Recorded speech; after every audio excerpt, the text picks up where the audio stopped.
Good afternoon. I trust everyone is fed and watered. Thank you so much. It's good to have everybody with you. You may have noticed that I have acquired a really cool hat. I want to extend my gratitude to the Bhutanese Nepali Free Methodist Fellowship in Kansas City, Missouri, for their kind gift. They have honored me with this and snapped some pictures of my face in it. I think they thought it would improve my visage. So I am grateful to them for their kind gift and appreciate them. I also want to take this moment before I invite Bishop Cowart to come and speak to us, just to thank everybody who has been involved in helping bring Leadership Summit to fruition today. We're grateful for the Greenville Free Methodist Church and their willingness to support and guide and partner with us in this ministry. So if we could hear some thanksgiving and applause for the Greenville Free Methodist Church, we are grateful for you.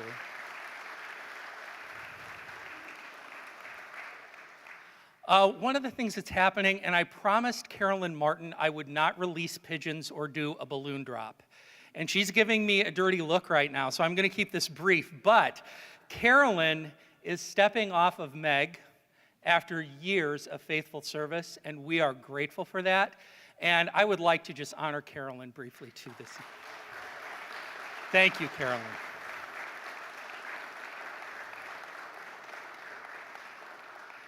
And Michelle Boyd loves it when she is made the center of attention and pointed out. So while she is not in the room, we are going to honor her and celebrate and thank Michelle. So if we could hear it from Michelle Boyd.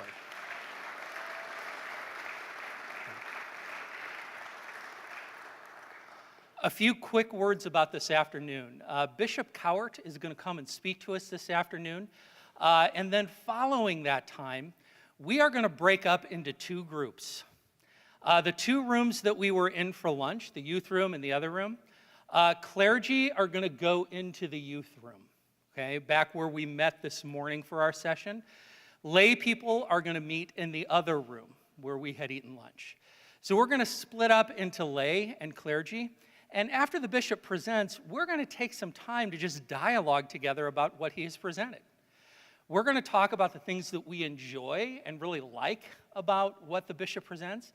So we're also going to be honest about some of the things that cause us a bit of concern about what he offers and presents. And we're also going to take time to formulate some good questions to bring back to him in a later session this afternoon, right back here, so that he can answer to some of those and speak to some of our concerns. So that's kind of the way our afternoon will unfold. So as we continue, I'd like to invite Bishop Cowart to come and speak to us. Bishop. Thank you, Superintendent. A couple of things real quick before we jump into this. I also want to recognize President Suzanne Davis, President of Greenville University.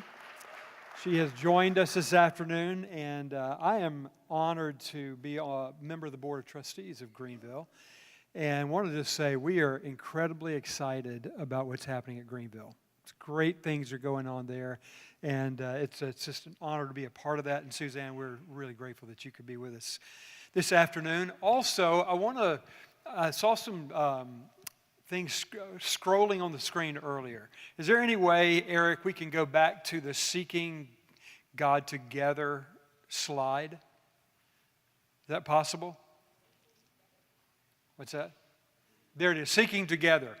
So this summer, we have three what we've called Seeking Together conferences, where we're going to get together in three different locations. A lot of this grows out of what I'm going to be sharing later today, or in just a few minutes. We want to bathe everything we're doing in prayer.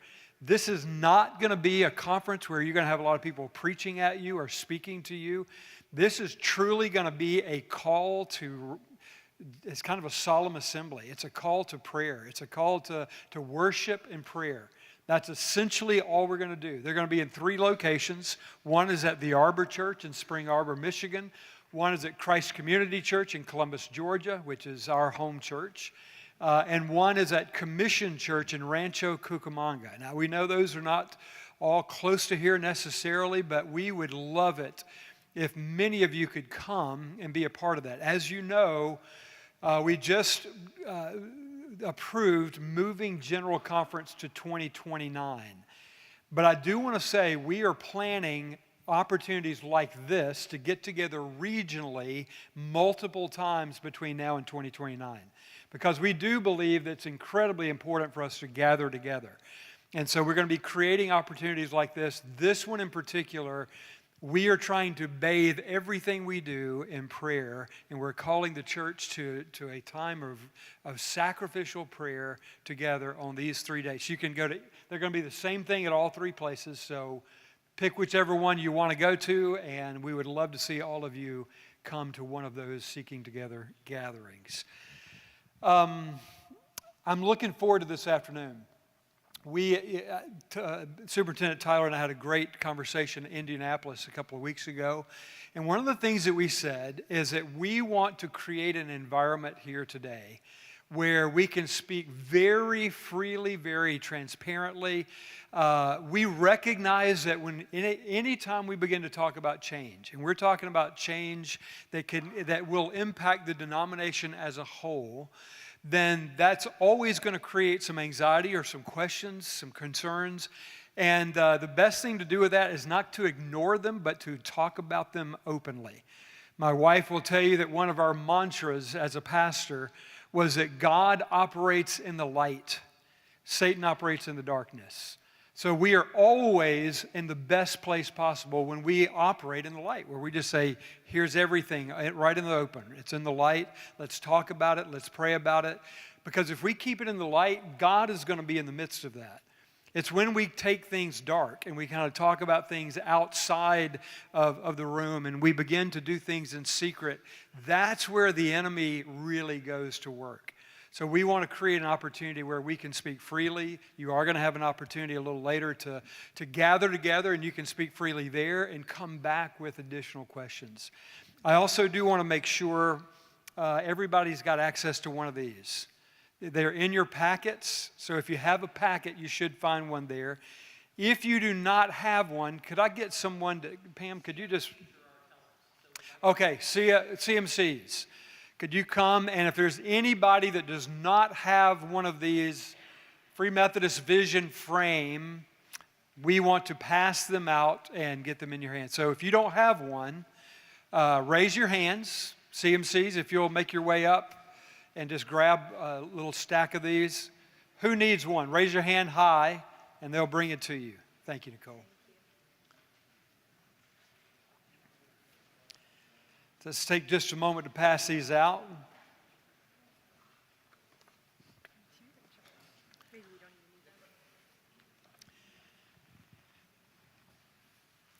Now, we're not going to spend a ton of time on this, but I do want to make sure you're aware of it, and I will refer back to it occasionally as we go. So it's good to have it in your hands. Once everybody gets one, I will proceed. Keep your hands up if you don't have one. All right, I think we're good. Thank you, tellers.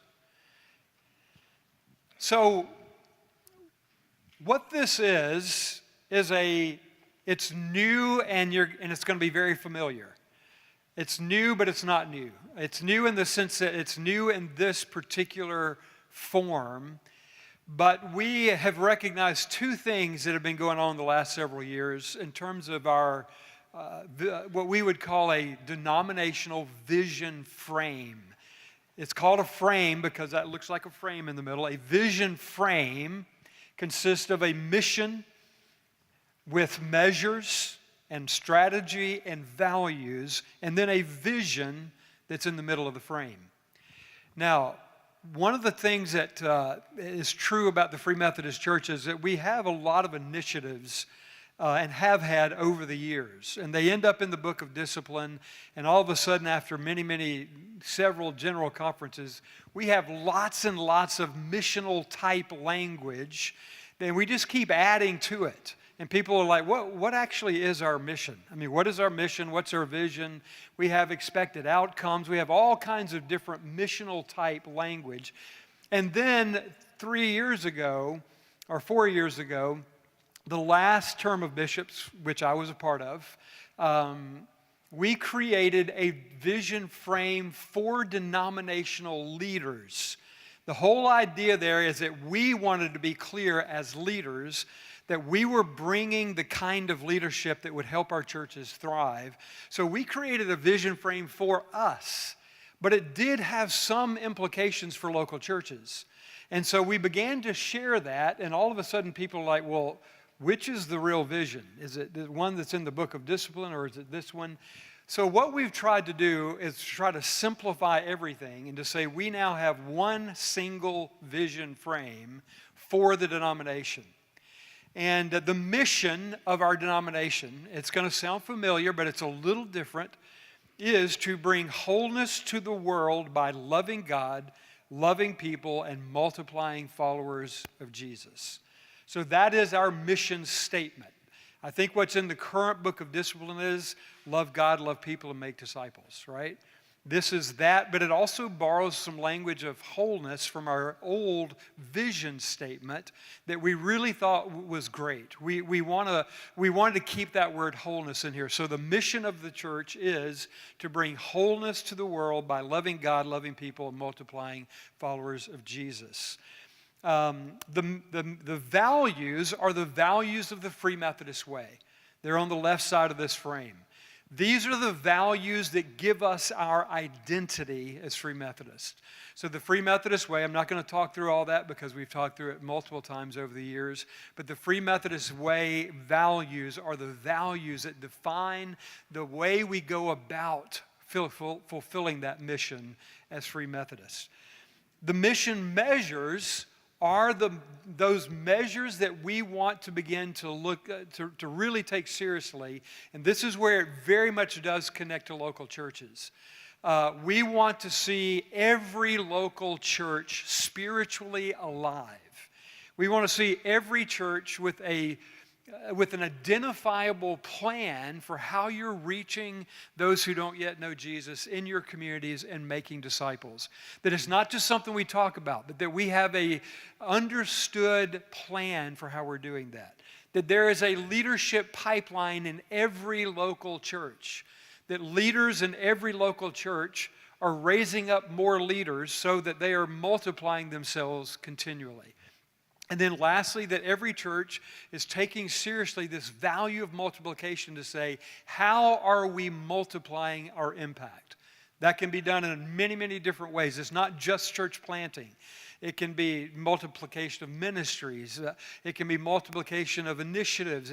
But multiplication is something we clearly do want to bring to make a measure in our local churches. And I want to say that these are measures that we are asking every conference to lean into and say, we don't want you just to fill out a form that puts a number on there that says, okay, we're an 8 or 7 or 6 or whatever you think your number is. We want conference leadership to spend time with local churches saying, working this strategy wheel at the bottom. We believe this strategy wheel has tremendous power for every local church, and quite frankly, it's very simple. It is surrounded in prayer. I do want you to see that there's prayer between every one of these steps in the strategy wheel. But the strategy wheel begins with every local church saying, let's capture our current reality. Where are we now? Where are we strong? Where are we weak? Where are we as a local church right now? And then prayerfully saying, Lord, where do you want our next breakthrough to be? We believe every church should be expectantly praying and believing that God wants to do something fresh and new in your church that will take you to an even greater place of fruitfulness and witness to the kingdom of God. So we want every church leadership, not just pastors, but leadership with pastors and the conference to be saying, how is this church praying through for your next breakthrough? And then as the Spirit begins to lead you to hone in on one particular breakthrough that you really believe the Lord has put his finger on, begin to make plans for how you're going to pursue that breakthrough, look for ways to celebrate it, and then ultimately start that process again the next year. We want this to be something that every local church is working on because we do believe these are the kinds of things that can help churches to thrive. So I want you to see this. Now on the back, there's the mission measures. Well, I just said mission measures. Strategy. On the back are some questions related to those mission measures. I'm not going to read all these, but these are questions that are meant to help you in that process. In fact, I would say there's a real important connection between mission measures and the strategy of pray for your next breakthrough. These questions will help you capture your reality on the 4 critical mission measures. And it may be that as you work through those mission measures with these questions, that will help you to determine where does our next breakthrough need to come. And then the strategy wheel is there to help you complete that whole process. So this is something that we're saying is for the whole denomination. Everything now is crystallized in one statement. We will begin to clean up the book of discipline with lots of older language. This is the vision frame of the entire Free Methodist Church. Now, this is really important because some of you are already doing, in fact, I would say most of our really fruitful, effective churches are already doing this. You already have a sense of your vision frame. You may not call it a vision frame, but you have some sense of your mission, your vision, your values. You're working toward that. You're regularly measuring your effectiveness and looking for ways to be even more fruitful. We're not suggesting that every church has to claim this particular vision frame for your local church. In fact, we would say we believe every local church should prayerfully ask God to give you your own sense of a clear vision frame. However, what we would say is that we would definitely want it to be able to fit nicely within this vision frame, consistent with these values, focused on these measures. But using your own language is fine. If you don't have one and you want to use this one, great. You're welcome to it. I'm not saying you can't use it, but I'm also saying, because we pastored a growing church for 21 years. And the Lord did an amazing thing of giving us a very distinct sense of our calling as a local church in our city. And I would never want to rob a church of prayerfully asking, Lord, what is our distinct reason for existence in our city? You have your own mission field, and you ought to be praying along those lines. But we would say, it would be our hope and prayer that it would fit nicely within the spirit of this denominational vision frame. So we're going to come back to that in a bit. We'll be referring to it a little bit as we go. Now, I want to begin kind of moving into this whole idea of some things that you've begun to hear. I'm sure that I will say this, because Gateway has been in a superintendent transition. It is likely that you may not have heard as much as some conferences have heard about what we've been doing with our superintendents and the bishops, because your superintendent transitioned in the middle of this.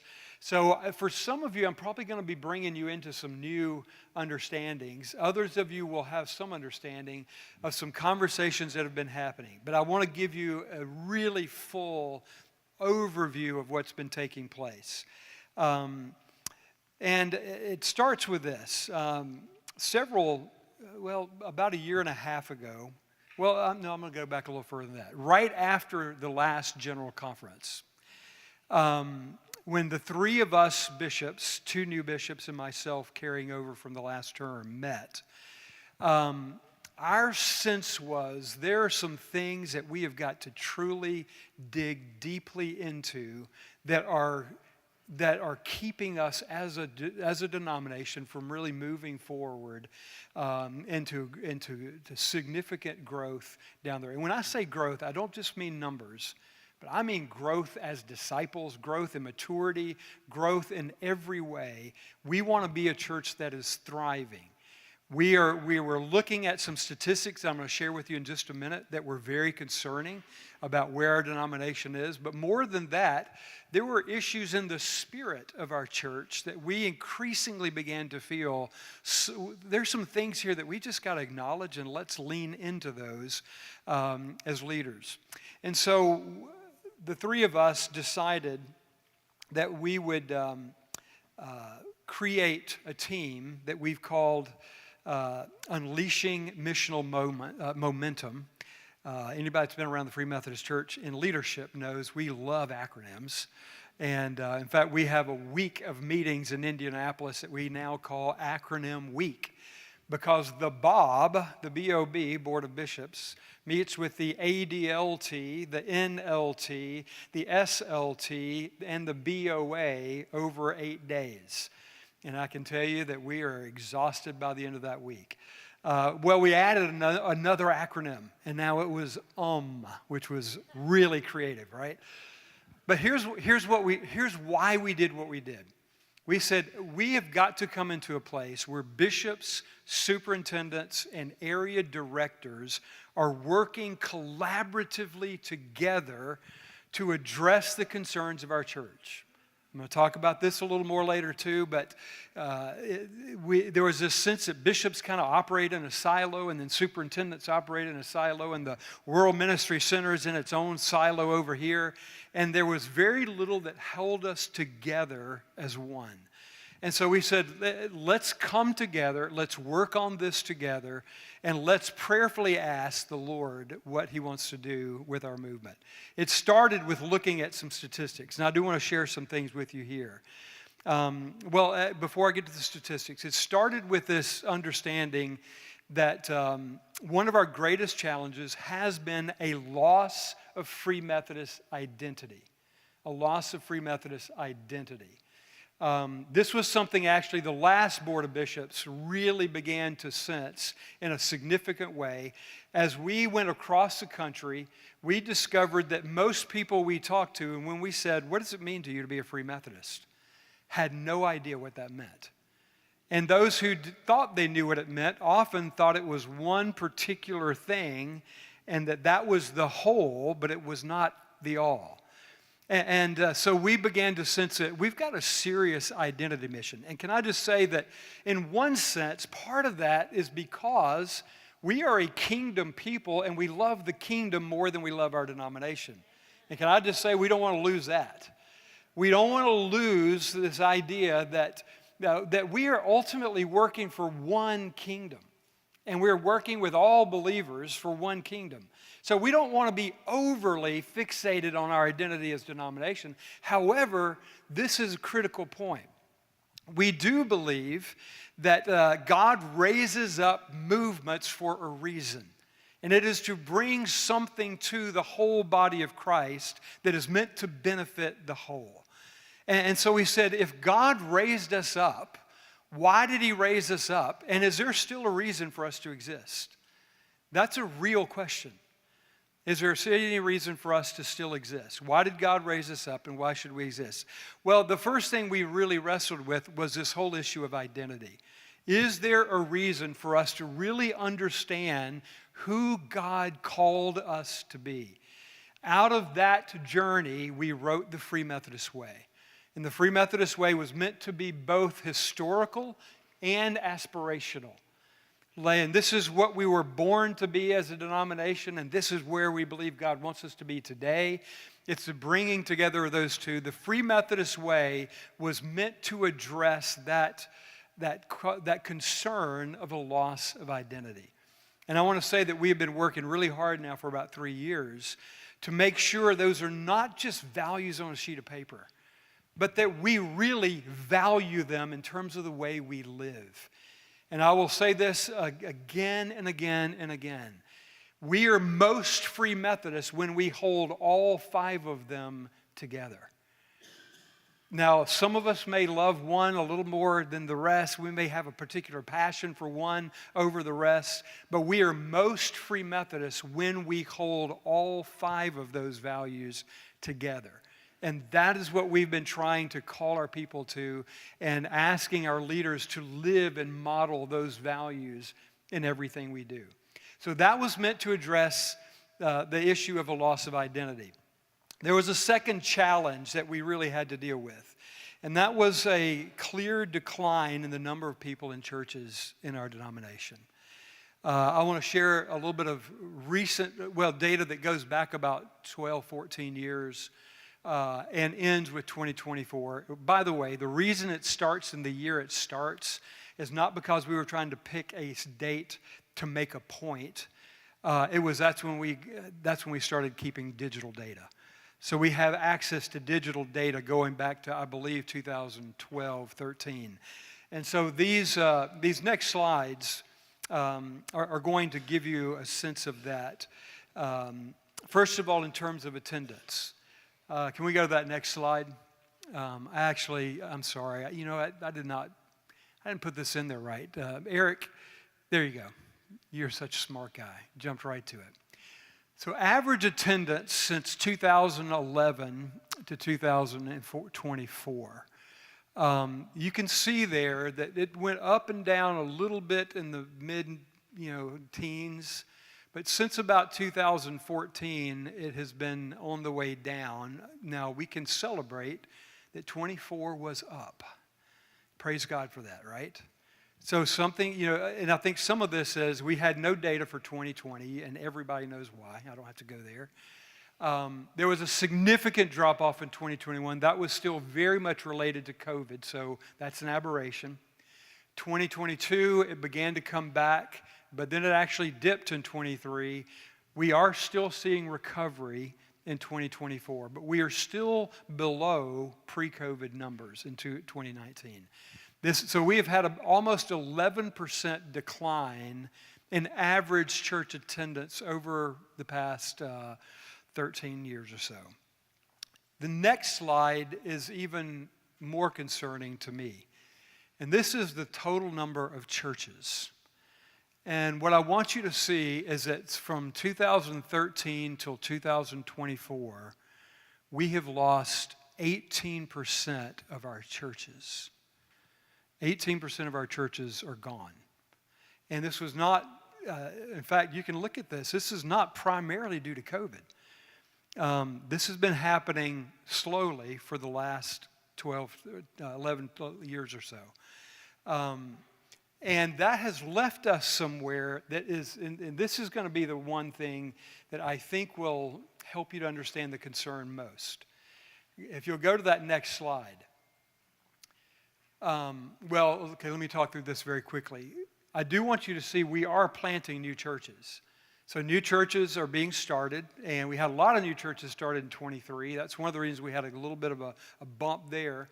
And I should say 2023 was not all church plants. If you remember, we had, and some of them are here today, we had 30 or 40 United Methodist churches, former, come into the Free Methodist Church. Now, I have to say, these numbers would be even more concerning if we don't have those 30 churches that average around 10,000 in membership. So we have added 30, 35 churches with about 10,000 people, and we are still in decline. So the next slide gives you a sense of why that is. These are the number of churches that have closed annually over the last 11 years. And in 2024, I can't read that number. Can anybody read that number? 48. We closed 48 churches in 2024. Go to the next slide.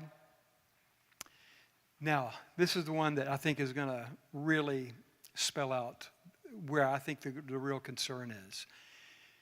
If you take the 10 largest churches in the Free Methodist Church, just 10 churches, 22% of all Free Methodists attend 10 churches. Go to the next slide. 33%, 1 out of 3 Free Methodists in the U.S. attend only 25 churches. So let me tell you what's happening. What's happening is we've got some churches that are really growing big, and they're expanding rapidly. And we have got small churches that are dying. They're going away.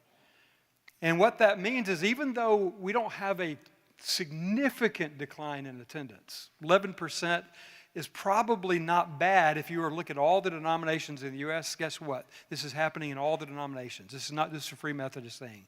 It's happening everywhere. But when you look at what's happening for us, particularly, our larger churches are growing and our smaller churches are not just diminishing, they're dying, many of them. And what that means is that we are losing presence as Free Methodists in communities and in cities. Now we could step back and say, well, we're not losing that many people. I mean, our people, we've got churches that are growing, but we don't even have a Free Methodist presence in as many cities or communities as we once did. And I just want to say that is cause for deep concern. We don't just want to become a denomination of a few huge churches with all of our smaller churches dying. I'm the product of a 70-member church. Grew up in a town of 1,500. I love small towns. I love small churches. I pastored one right out of seminary. And there's life in small churches. And we need to recover that as Free Methodists. So this is where our concern is. So we looked at that concern. And then there's some other things that we also recognize. Some of what we're dealing with is the natural progression of a movement to an institution. Anybody that's ever studied organizations knows that organizations begin as movements. Then over time, as they grow, they begin to bring in more and more structure, and before long, they become an institution. Now, there's nothing, I want to be very clear about this. Every movement needs structure. And structure itself is not bad. Structure is critical. Just like your body, if you didn't have a skeletal system, you'd be in trouble. We need structure. We need systems. But institutionalism is when we become more fixated on the organization than the mission. We lose sight of the mission because all of our focus is on the organization. That's what we would call institutionalism. I found this quote several years ago, and it was from a guy who was doing a study on the Methodist movement in England. And this is what he says. He says, institutionalization eventually overtakes most movements if they last long enough. The movement crystallizes into definite patterns, including traditions to uphold and vested interests to defend. Efficient bureaucrats replace zealous agitators as leaders. And this line in particular is really critical. And members feel themselves supporters of a worthy organization rather than campaigners in a sacrificial crusade. When we were born as a Free Methodist Church, we grew rapidly and we multiplied all the way across the U.S. because everyday people, not just clergy, but lay people, I loved what you shared earlier today. We began largely as a lay movement. And it happened because lay people saw themselves as being on the front lines of ministry. And they were going all across the country taking the Free Methodist message with them. And that's the reason we grew as a movement, because people were fixated on the mission. Well, as the institution becomes necessary, we begin to put some of that attention toward the structure and the organization. But over time, if a movement is not careful, it becomes nothing more than an institution. And the sense of mission is lost. So some of what we're dealing with is natural progression from a movement to an institution. But more challenging is that our institution had become increasingly fragmented. What I mean by that is this. As we began to look carefully at our organization, it became very, very clear that, let's just start with conferences, that we were not one denomination with 21 expressions of that around the country. There was a sense in which we had 21 mini denominations. Because in a sense, every conference was essentially doing what was right in their own eyes. And there was very little connection to the national church. There was very little connection to other conferences. I mean, this was so challenging in some ways, just in terms of very practical things. I mean, when we came in 5 years ago, literally, we had almost every conference had their own credentialing system.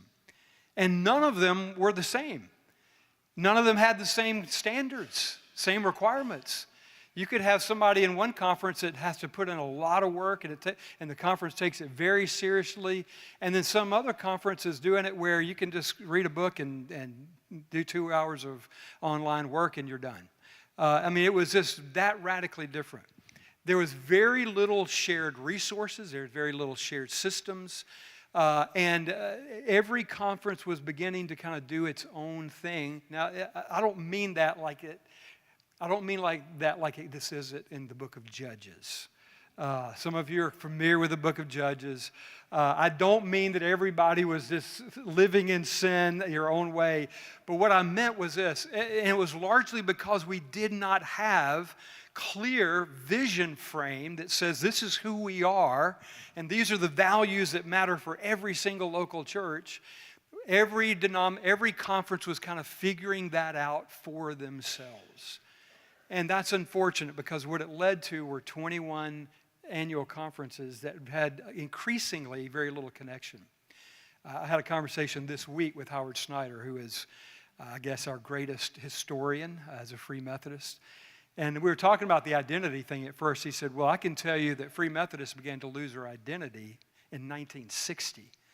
I don't know exactly. That was long before I became a Free Methodist. But Howard says we started losing our identity in the 60s. And so he really was applauding this idea of reclaiming our identity as Free Methodists. We need to know who we are. But he also recognized that this issue of conferences that are not truly connected around a common vision frame is also a challenge. So we're looking at all this, and I want to tell you that as we gathered together, there were 6 superintendents that were selected by their peers. We didn't name them. We asked their peers to select 6 of their number to meet with us. 3 bishops, an area director. There are actually 2 area directors because one of our superintendents is both. So we had 6 superintendents, 2 area directors, 3 bishops, and our COO.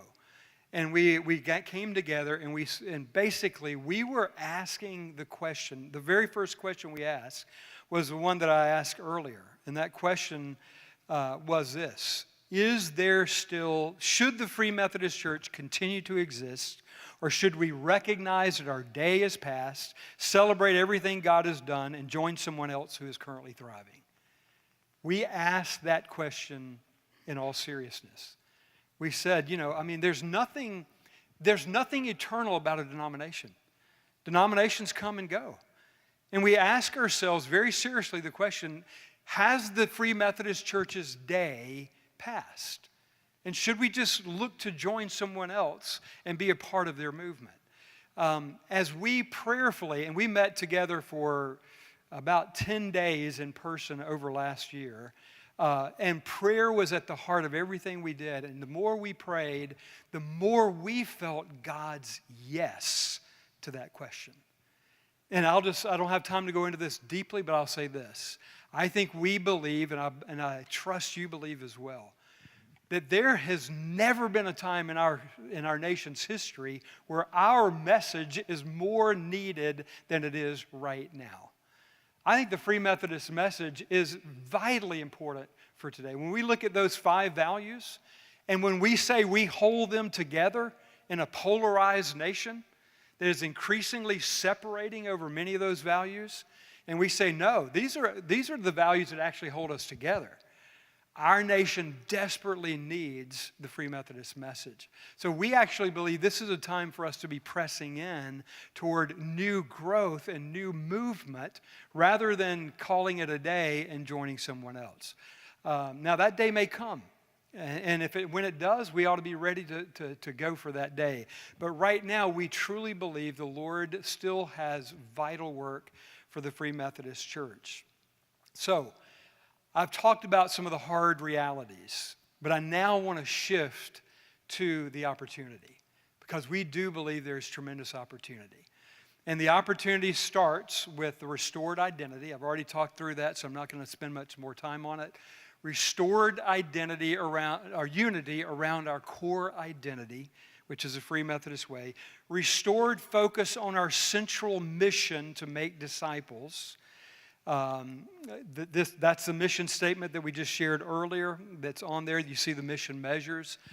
I am often asked the question, the things that we are talking about, the things that we'll be talking about a little later, why do we think this is going to have an impact on local churches?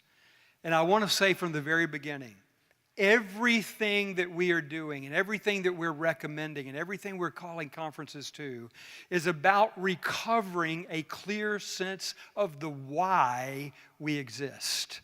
Why do we exist, and why does God still have work to do for Free Methodists? This is the critical question. Now, everybody wants to get really focused on the how and the what. And that's where things can begin to go sideways, because the how and the what gets really complicated.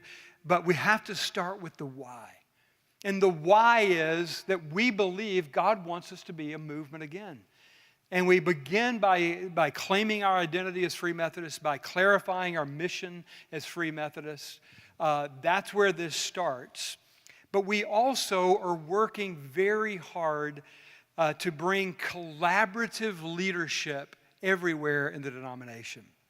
This goes back to what I said earlier about the challenge of being a siloed or fragmented organization. I mean, the truth of the matter is, up until very recently, bishops have tended to operate in their silo, and superintendents kind of operate in their silo. The World Ministry Center is in its silo, and their points of connection, the area directors are kind of over in their silo. But there was very little coming together to say, hey, let's come together and prayerfully seek what is the Lord saying to us. And can we create this together so that we're not just as bishops going off to the mountains somewhere and coming up with a plan and then coming back and dropping it down and saying, now you guys go run with this plan. We said, let's create the plan together. Let's work together as bishops, superintendents, and area directors. By the way, there are two reasons we included area directors in this process. Number one, we don't want to do anything here in the U.S. that's going to mess something up for our global church. We have to remember that the Free Methodist Church is 95% outside of the U.S. So we don't want to do anything here that's going to cause problems for our brothers and sisters around the world. So it was critical to have an area director in the room during these conversations. But the second one was maybe even more important, or at least as important, and that is that the Free Methodist Church is growing rapidly around the world. So why would we not want to learn from what they're doing? And so we said we want area directors in the room because we want to learn from the global church. You know, there was a day where, quite frankly, the U.S. church operated missionally almost with a colonial mindset. We're in a radically different place today. The world is now coming to us. And I want to say that there is so much we can learn from our global brothers and sisters if we're willing to listen and see. So we wanted area directors in that conversation as well. So we have been working together. Same with the World Ministry Center. Bringing the World Ministry Center into the process so that we can own the solutions together. And I do want to say that when we finally, after over a year of meeting together, brought some recommendations first to our superintendent, well, to our area directors, then our superintendents. When we brought the recommendations to our superintendents, there was very, very strong support. 18, I think, out of 22 said, yes, we need to go in this direction. And can I just say, by the way, what we are asking of our superintendents was very challenging. Because one of the recommendations, and I know you've heard this recommendation, or at least most of you have, one of the recommendations is that we move from 21 annual conferences down to 10 to 12. And so one of the key recommendations was that many of you will no longer be in that role. And we're asking you to own a plan that will mean that many of you will not continue in this role. And can I say that 18 of the 21 superintendents there said, yes, this is what we need to do. And I want to say we've got great superintendents. And we've got superintendents that will continue to serve. And I don't know that there's any of our superintendents that won't continue to serve us in some way. But we had strong support among our superintendents. Then we took it to the BOA. And the BOA approved of the recommendations unanimously. 100%. The BOA is half clergy, half lay. We took that to the BOA, and they affirmed those recommendations unanimously and said, yes, we believe this is of the Lord, and we want to pursue this direction. So we have been working collaboratively to try to come up with a plan for our denomination that is created by all of us together and working together to see it become a reality. Now, there are a number of things related to the recommendations. Some of them have to do with the role of bishops. I'm not going to go into a lot of depth there because I doubt most of you are overly concerned with that. What I will say is that bishops, our role had become so broad, there was very little opportunity for depth. People were shocked when we said we've had to have a special time together to come up with the ability to try to meet with each other face to face for 3 days, 4 times a year. And that was a dramatic improvement over the past. Bishops we operate in silos if we're not careful. You have 3 bishops kind of doing their own thing. We're saying we've got to work together. We've got to be more collaborative. And so we have said we've got to change some of the way we're working. And one of those, for example, is to say to give more authority to our area directors. To say to our area directors, there's some things that our book of discipline already allows, but we're not doing because historically bishops have done these things. Even though our book of discipline allows it, the bishops have kind of held on to those things. We said, no, it's time to release that. Let's let our area directors do some things that they can do that we don't have to be there for as bishops. Now, that does not mean we're going to lose connection with the globe, because I will argue very strongly, you don't ever want a bishop who is not connected to the global church for the very reasons I said earlier. If we have bishops in the U.S. who are not tied into the global church, we will become inwardly focused and we will miss some of what's best in our denomination.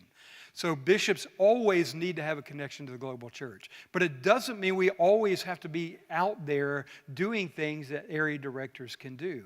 That frees us up to focus more on our work here in the U.S. So there are some things like that we did with our bishops' roles, others as well. We talked about superintendent roles and how that might change. We talked about the pension plan, and I'll touch on that one briefly because we are aware that there's a fair amount of confusion and in some cases misinformation. We have recommended, and our benefits committee is working on this, we have recommended that we freeze our current plan as soon as it is fully funded. As soon as it's fully funded, that we freeze it and then go to a new plan where churches will still provide a pension for their pastors, but not through a defined contribution plan. It will be to give directly to a pastor's 401k or for wherever the personal plan is. And I don't have time to go into all of that, except to say nobody who has pension is going to lose it. So the idea that the pension plan is going away, first of all, we're probably not even going to be able to freeze it for another 4 or 5 years. And then anybody who's in it will have that pension as long as they live. So nobody's going to lose their pension. But what we will be able to do is freeze that plan and bring a much less expensive plan that provides a similar benefit for half the cost. So the churches will, right now churches pay what, 13.5% of your pastor's salary to pension? We believe that number could come down to something closer to 7%. Churches would be giving like 7%, and the pastor would get the same type of benefit because it would give them greater flexibility and greater efficiency in their plan. So I do want you to know there is a missional reason behind that. And I want you to hear that. Every change we're talking about is missionally rooted. And the missional reason behind that is multiple, but one of them is we were discovering increasingly that churches were bringing people into staff roles, and especially our larger churches, bringing people into staff roles and encouraging them not to be ordained, because as soon as they were ordained, they had to pay 13.5% on top of their salary. So guess what? We have a pipeline that's drying up, and we've got churches that are encouraging young people not to pursue ordination because of the pension plan. And so we said that's an issue we've got to deal with. So we want to deal with it from that perspective. Secondly, increasingly, young people in particular want a lot more flexibility in their pension plan, in their investments. There is no flexibility in our current plan. We want to be able to give much more flexibility to people who are coming in. But I do want to completely dispel the notion that anybody's going to lose your pension, because that's not the case. The recommendation that most people have, I'll just say it this way. So the recommendation that has forefront in everyone's mind is the recommendation about moving from 21 to 10 to 12 conferences. Now, I will say we have actually been moving in this direction for several years. We were, I think, 24 or 25 when I first came in 5 years ago. We're already down to 21, but we're now saying we want to go from 21 down to around 10 to 12. Now, why is that? The why is we believe with fewer conferences, we can become much more unified in our identity. We can become much more focused on our mission. We can maximize our resources, and we can become a movement again. Now, trust me, I do not believe that I don't believe conferences create movement.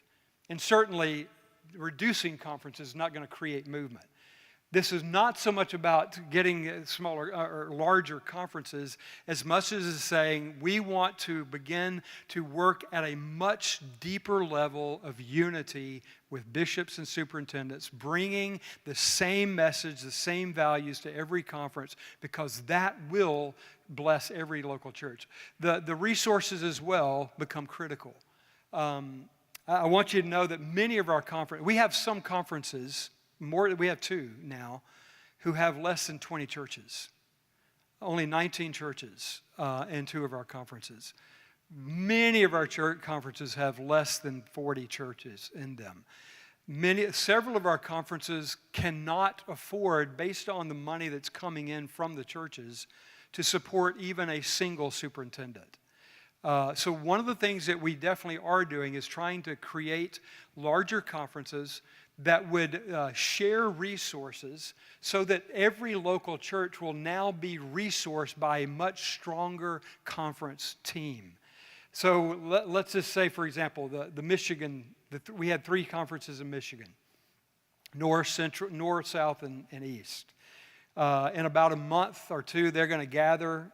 I think it's in June, they will gather, and those 3 conferences will become one. They have been supporting 3 full-time superintendents, 3 full-time administrators. They each one have other either part-time or full-time employees in all 3 conferences. They're now going to be one conference with one superintendent, one team where you've got one administrator serving all 3. They can now hire other people with particular skills and gifts that will resource local churches in a much stronger way. The second thing that will happen is it will necessitate the creation of regions within those conferences, because these are going to be geographically large conferences.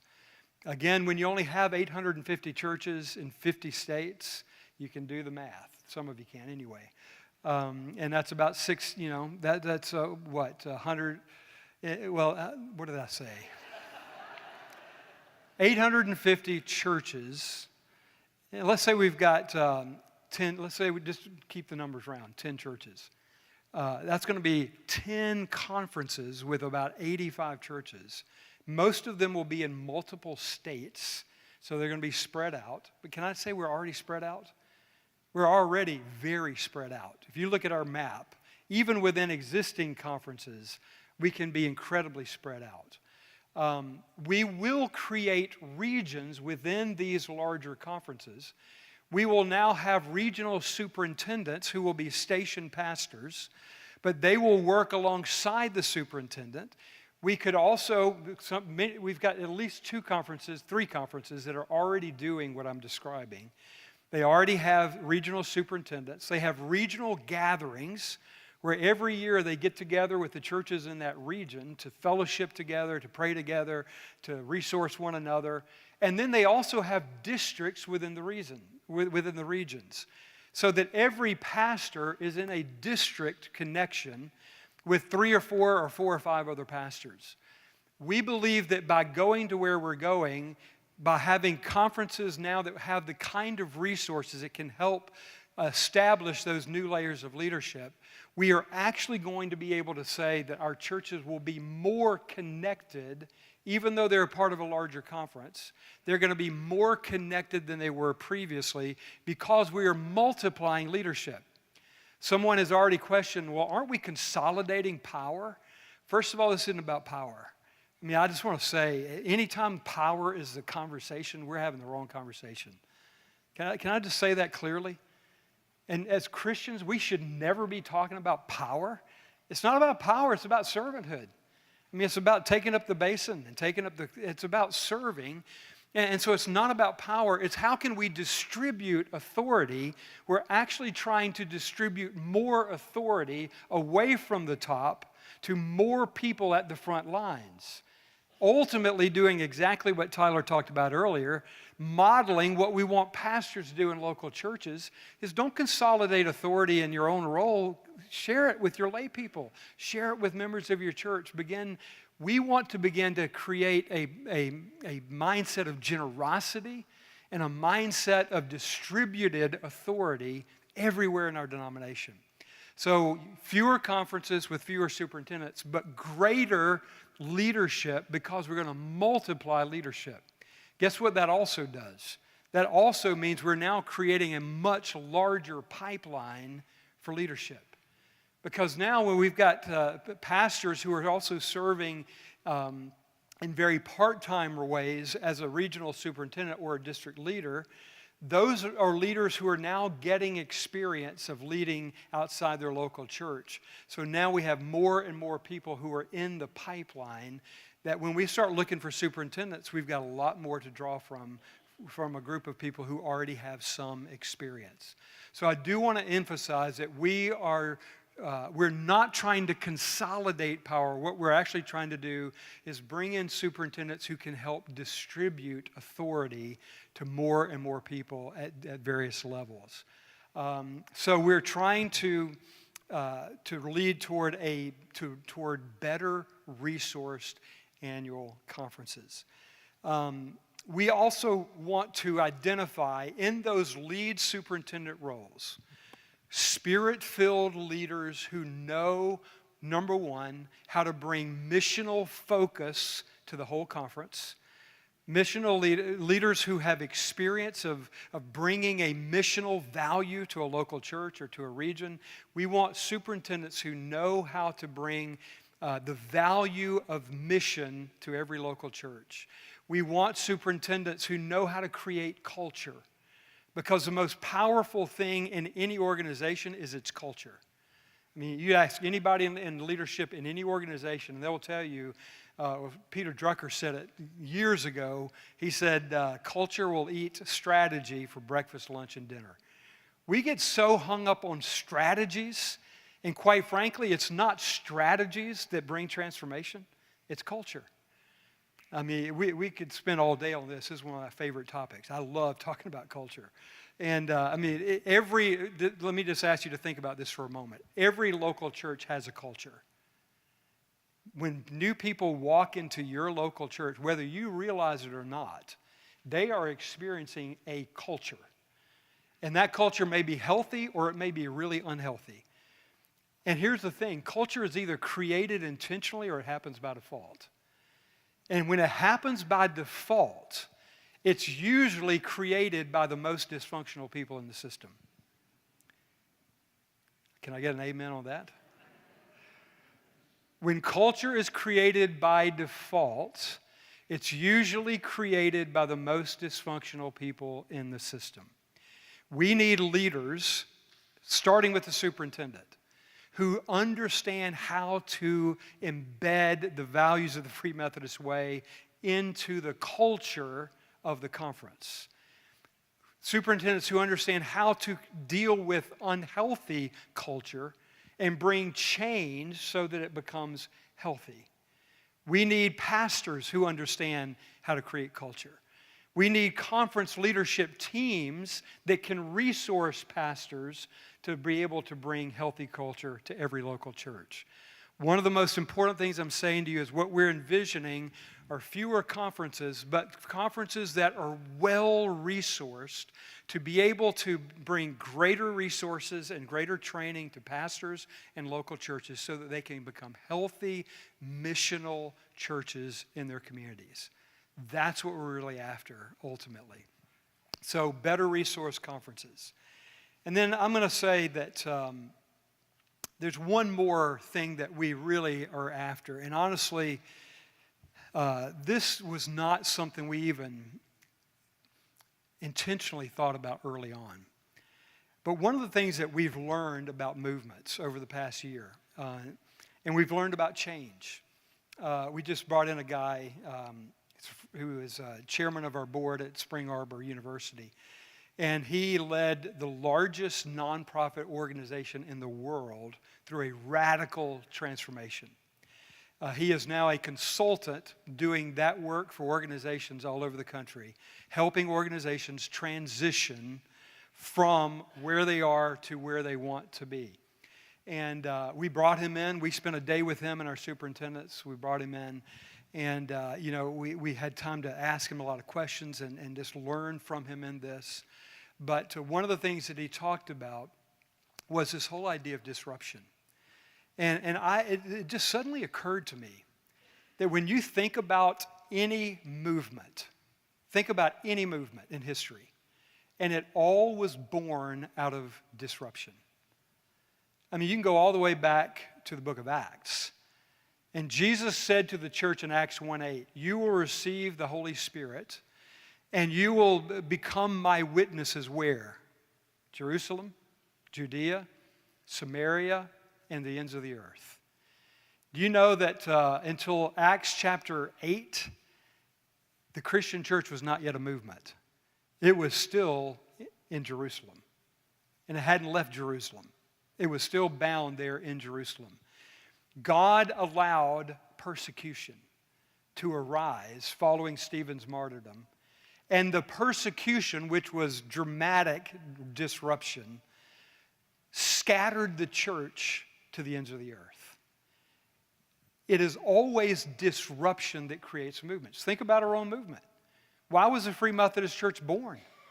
It was born out of disruption. There were a group of people that said it's not right for the church to refuse to take a stand against slavery. And it's not right for the church to oppress the poor. It's not right for the church to do things like rent out pews. And these were agitators. Think back to the quote from earlier. These were agitators who were saying something is wrong and it must change. And out of that disruption, the Free Methodist Church was born. Every movement starts with disruption. Now here's our question. Our question is, are we willing to let God disrupt us in order to make us a movement again? Part of what's happening here is, we believe, positive disruption. Because I want to go back to that quote from earlier. An institution becomes very focused on maintaining and supporting the organization itself. What has to happen for a movement to take place is that we have to be radically oriented away from just maintaining the organization to recovering our mission again. And that's what we're after. There is a sense in which what we're asking us, our conferences to do, it's going to be uncomfortable. It's going to be challenging. It's going to be complex. I've walked through this now with 2 different conferences already. The Michigan churches just went through it up there. There are conversations happening now all over the country where all of our conferences are now in conversation about coming together. But I do want to emphasize this very, very strongly. We are not simply merging conferences. In fact, if that's what happens here, we will fail. If all we do is merge conferences, we will fail. What we are after is a new network of annual conferences who have a fresh sense of our mission, a restored sense of our identity as Free Methodists, and are consumed with are fixated on the mission, not primarily the organization. We're trying to bring some disruption that can get us back to becoming a movement again. And there is a sense in which what we're asking for is going to be disruptive. There's no question about it. And nobody likes disruption in the moment. I mean, I can promise you those disciples and early Christians did not enjoy the persecution that led to them becoming a movement. I can tell you that B.T. Roberts and all those that were part of the early Free Methodist Church, they didn't enjoy what they went through for the Free Methodist Church to be born. It was hard. It was difficult.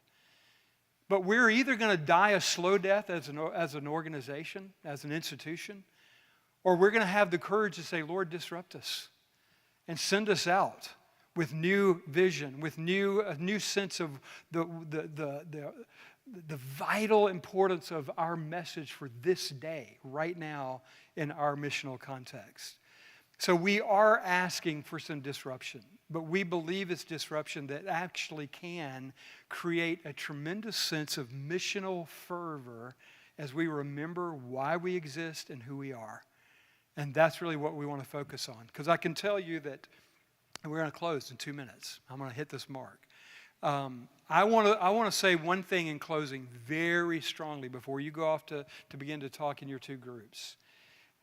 There is no one that's been a part of this process who thinks we have found the perfect solution to our problems, to our challenges. And in fact, we have recently said it this way. If we did think we had found it, that would just become the next institution. We don't want to just create another institution. What we actually want to do is shift from being focused on a organizational structure that cannot change while we're losing our focus on our mission. What we want to say is let's keep mission fixed. If there's something that needs to be fixed, it needs to be the mission. That does not need to change. The mission does not need to change. But we actually need to embrace a way of thinking that says, hey, let's not just change this organizational structure, and let's not just change this institution. Let's come into a whole new place where we're actually going to continue to be flexible and say we're going to learn continually. We don't believe we have the perfect plan. But what we do believe is that we have a plan that can bring a measure of positive disruption that will refocus on us on our identity and our mission, that will help us to reclaim those once again. And guess what? We will continue to learn as we go. And our hope is we will become, for long term, a more flexible organization. You want a fixed mission, but a flexible organization. And honestly, we've kind of gotten it backwards. And every institution does this. It's not just us. The mission begins to drift, and the institution becomes fixed. We want to do exactly the opposite of that. Let's fix the mission, and let's become more flexible on the structure side. And that's really what we're asking for in everything that we're doing. So it's 2:30 on the dot. So, Superintendent.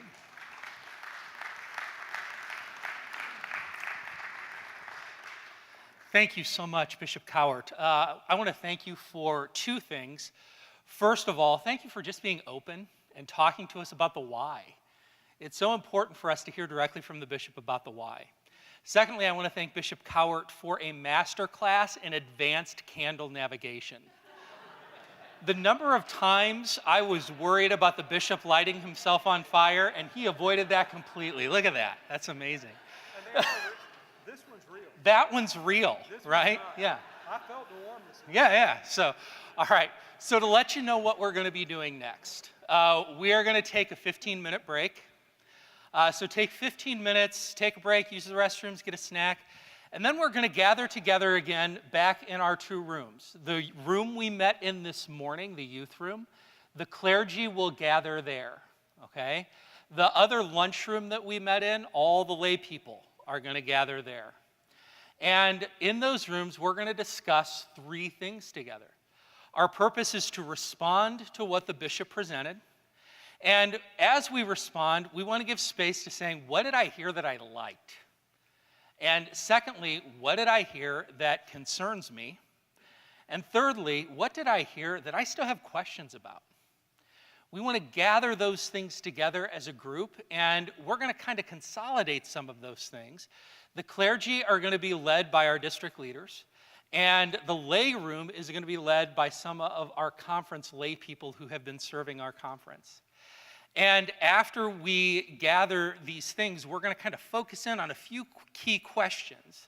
After about an hour together, we're going to come back here and present some of your questions to Bishop Cowart for clarification. So those are our next steps. Have a wonderful break, and after 15 minutes, regather in your respective rooms. Thank you so much.